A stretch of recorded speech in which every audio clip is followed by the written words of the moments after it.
Alors, ce que peut raconter la voix humaine aujourd'hui, en 2022, alors qu'elle a été écrite en 1927,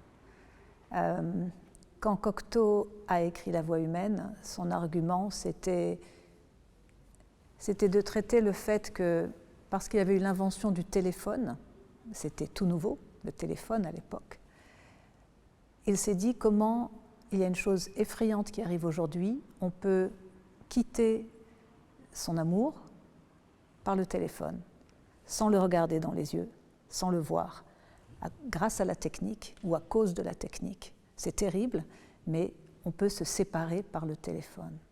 Et c'est le premier argument de la pièce.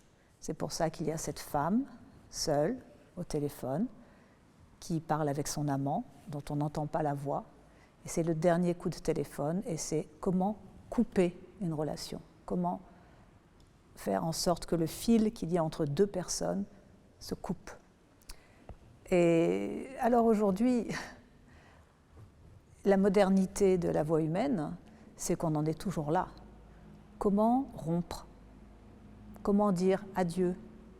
Qu'est-ce que c'est que les derniers mots? Accepter qu'à un moment donné, c'est fini. Alors évidemment, maintenant, le téléphone, c'est dans les mœurs, tout le monde connaît, c'est quelque chose. Et puis il n'y a plus le fil, c'est un téléphone sans fil.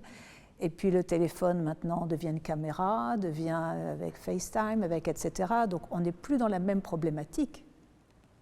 Mais pourtant, oui, on est toujours dans le même questionnement. Aujourd'hui, comment on rompt par téléphone? Par texto? On le dit, c'est terrible de dire c'est fini, adieu, texto. Ou alors on ghoste la personne. Tout à coup, on ne peut plus atteindre l'autre. Alors, la technologie est différente, mais la tragédie amoureuse, elle est la même. Et je pense que Cocteau, aujourd'hui, aurait pu écrire aussi une voix humaine avec les nouvelles technologies. Et comme tous les classiques, la vertu d'un classique, c'est d'être constamment moderne, parce qu'un classique peut toujours être revisité. C'est ce qui est très excitant en abordant ce texte aujourd'hui.